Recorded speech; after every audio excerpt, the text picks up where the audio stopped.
ગઈ રાત્રે અચાનક ભાવનગર પોલીસ એક્શન મોડમાં આવી શહેરના જુદા જુદા વિસ્તારમાંથી એક પછી એક લોકોને ઉઠાવવામાં આવ્યા. થોડા જ કલાકોમાં 154 લોકોને એસપી કચેરીએ પહોંચાડવામાં આવ્યા. આખરે એક જ રાતમાં આટલા બધા લોકોની અટકાયત કેમ કરવી પડી? શું કોઈ મોટી ઘટનાની આશંકા હતી? શું છે સમગ્ર મામલો? આવો વિગતે વાત કરીએ આ અહેવાલમાં. નમસ્કાર, હું છું આસિફ કાદરી અને સ્વમાન સાથે તમારું સ્વાગત છે. ભાવનગરમાં ભગવાન જગન્નાથની રથયાત્રાને હવે ગણતરીના દિવસો બાકી છે, ત્યારે ભાવનગર પોલીસ એક્શન મોડમાં જોવા મળી છે.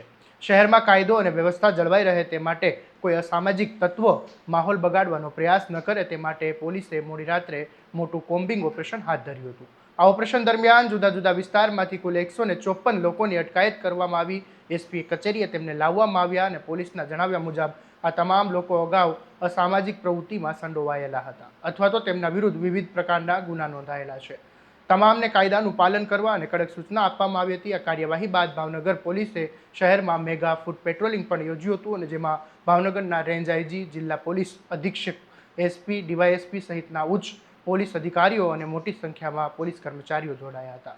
પોલીસે ખાસ કરીને રથયાત્રાના રૂટ, સંવેદનશીલ વિસ્તારો, સાંઢિયાવાડ સહિતના વિસ્તારમાં ફૂટ પેટ્રોલિંગ કરીને સુરક્ષા વ્યવસ્થાની સમીક્ષા કરી હતી. સ્થાનિક વેપારીઓ અને આગેવાનો નાગરિકો સાથે મુલાકાત કરીને શાંતિ અને સૌહાર્દ જાળવવા માટે અપીલ કરવામાં આવી હતી. આ મામલે ભાવનગરના એસપી નીતિશ પાંડે શું કહી રહ્યા છે એ સાંભળી લો.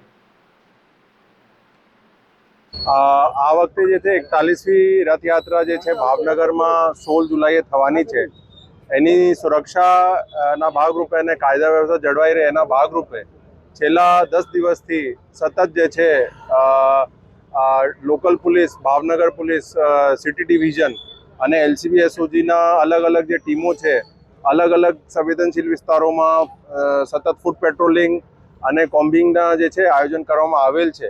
એના જોડે જોડે જે છે જેટલા પણ ગુનાહિત ઇતિહાસ ધરાવે છે આ લોકોના પણ જે એક ચેકિંગ ડ્રાઈવ છે અત્યારે ચાલુ છે.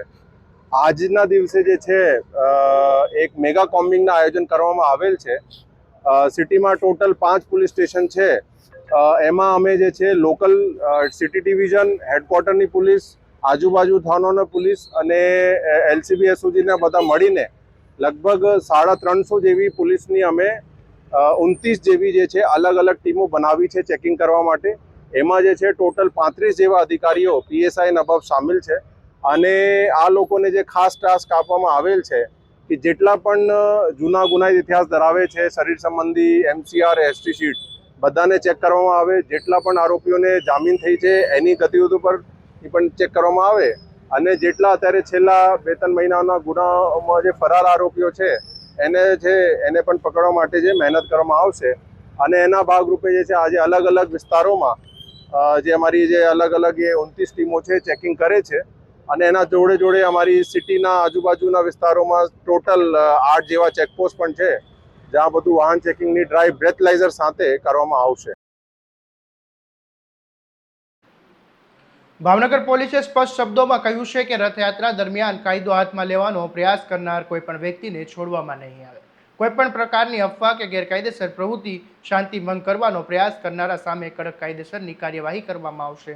હવે સવાલ એ છે કે એક જ રાતમાં 154 લોકોની અટકાયત કરવાની જરૂર કેમ પડી? શું ખરેખર શહેરમાં અસામાજિક તત્વો એટલા સક્રિય છે કે પછી પોલીસ આ કાર્યવાહી દ્વારા પહેલેથી જ કડક સંદેશ આપવા માંગે છે? જે હોય તે, પરંતુ એટલું ચોક્કસ છે કે ભાવનગર પોલીસે આ વખતે રથયાત્રાને લઈને કોઈ પણ પ્રકારનું જોખમ લેવા તૈયાર નથી. આવા દરેક અપડેટ માટે તમારા સ્વમાનને ફોલો અને સબસ્ક્રાઇબ કરી દેજો અને આ વિડીયોને શેર કરવાનું ભૂલતા નહીં. નમસ્કાર.